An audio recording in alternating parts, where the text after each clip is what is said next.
Hello everybody, this is Budrich and this is single instance force in bash. Single instance force is a command that you can use in a different scripting language for Windows called AutoHotkey that I have been using a lot. And what that command does in AutoHotkey is that it will make sure that the script you are executing will be the single instance.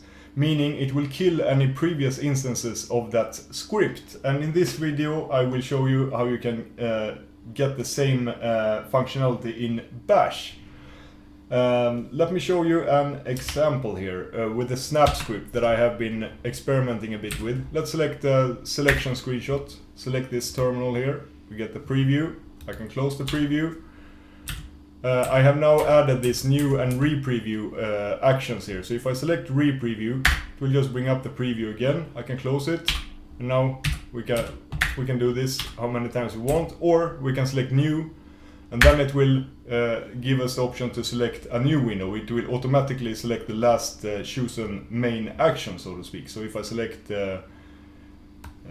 this word here, force, for instance, then we get that, and we can keep on doing this for how long as we want, till we press escape here, then it aborts the screenshotting.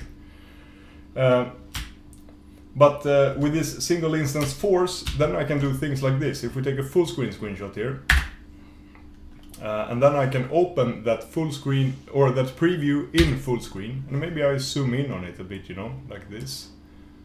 And then I can take a new screenshot of the preview or the previous screenshot and do something like this, you know.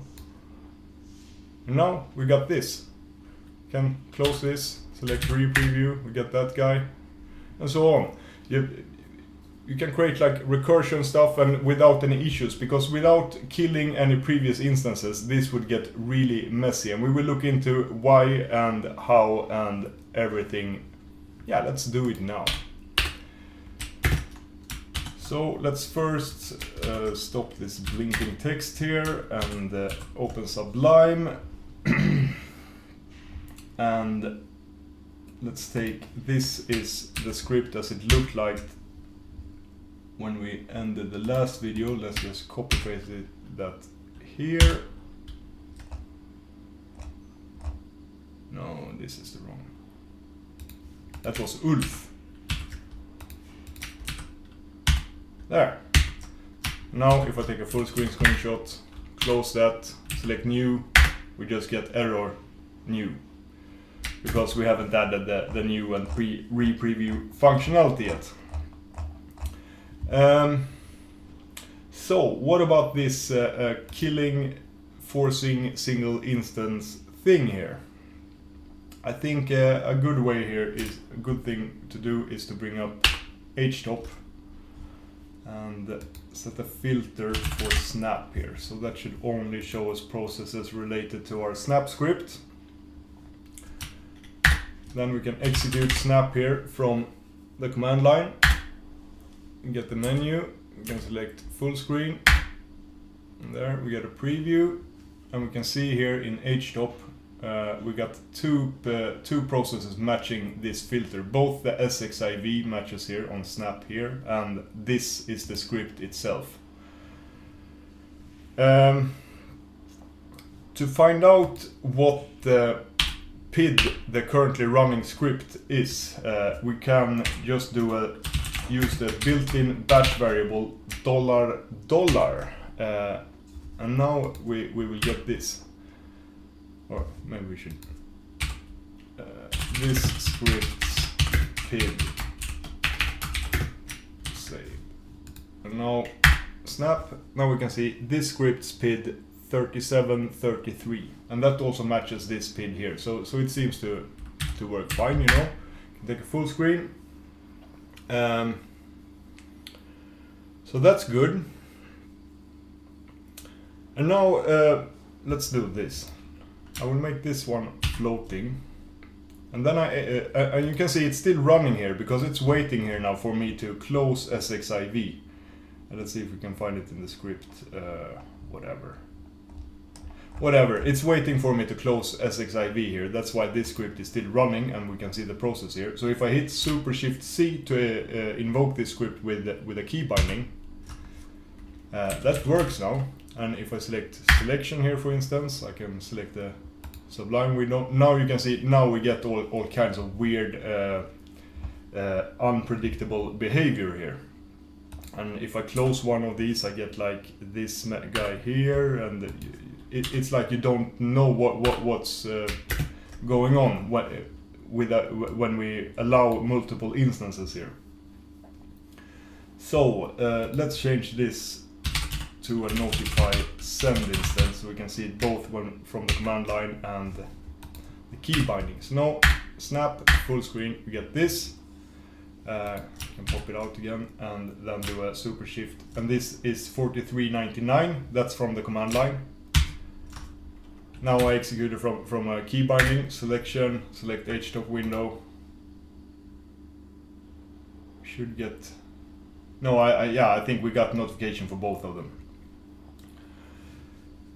So yeah, whatever, I'm not sure what I wanted to show with that.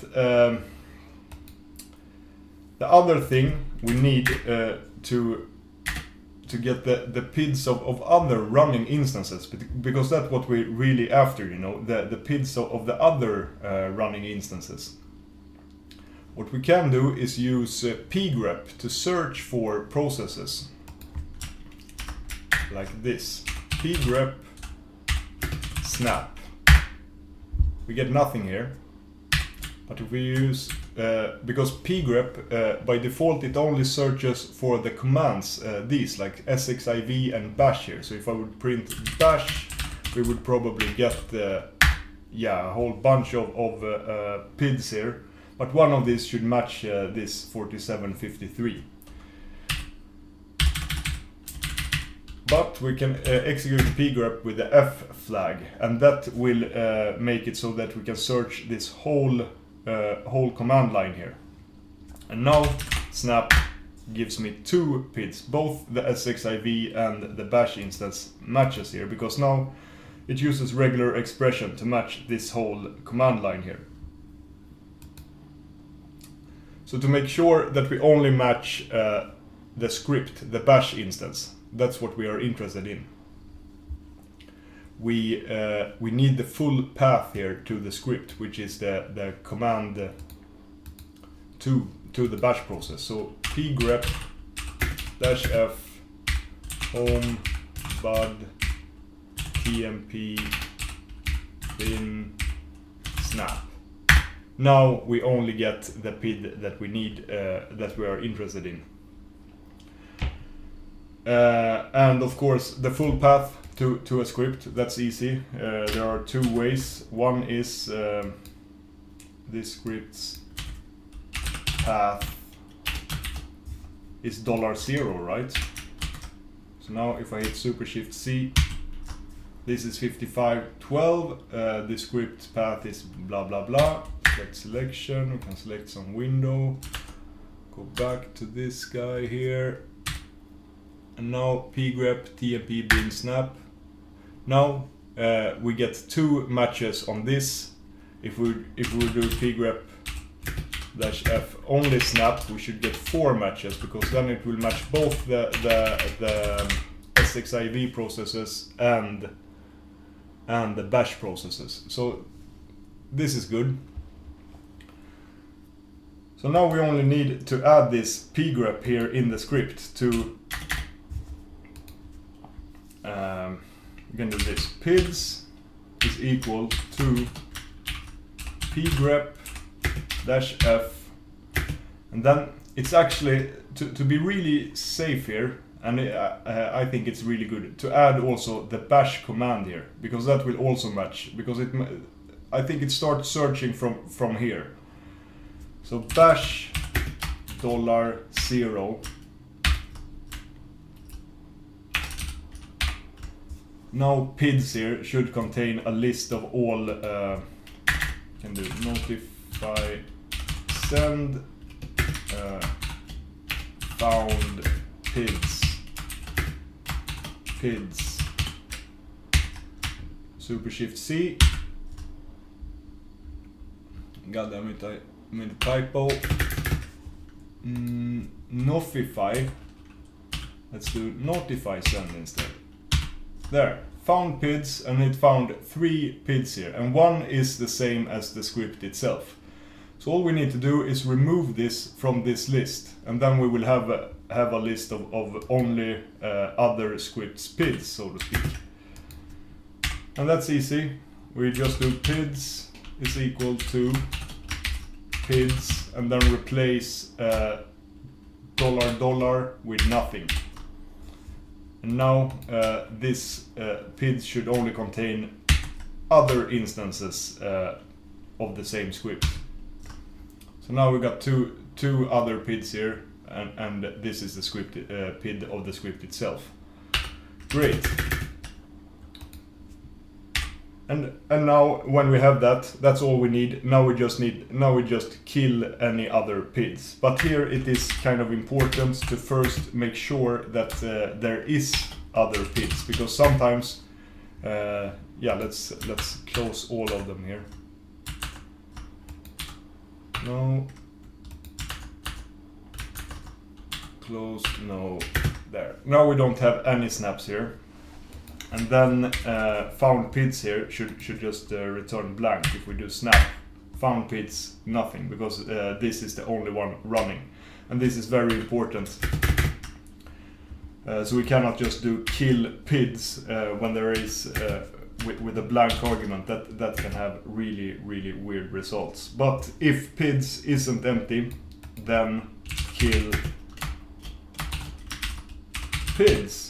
And same here, use braces without quotes to expand this to all of the PIDs will be different arguments to the kill command, and it will kill all previous version instances of it. So now if I hit Super Shift C, we get full screen, we select that. And if I do snap from here, now it should kill that previous one. So now we have 2 SXIV, or if I select full screen there also. Now we have 2 SXIV windows, but we will always only have one bash instance. I guess it's even more obvious if I do Super Shift C here, Super Shift C while we have this terminal invoked snap running. Now we can see it terminated this process, and instead this belongs to the key binding invoked version of it. And now we don't have any bash snap running.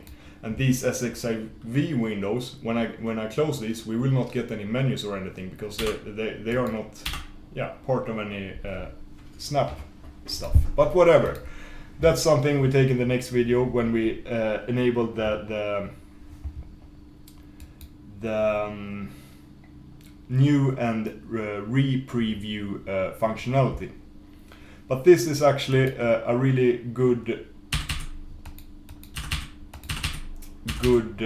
thing to know about how to force single instance of a script. And it's something that I will probably use in many other scenarios other than taking screenshots. I like to add it also like this before we execute the main function, so we don't clutter up the header of the script here. I like it clean with only like variable definitions and maybe some documentation, cryptic things like this. We could just as well paste it here and it shouldn't affect anything.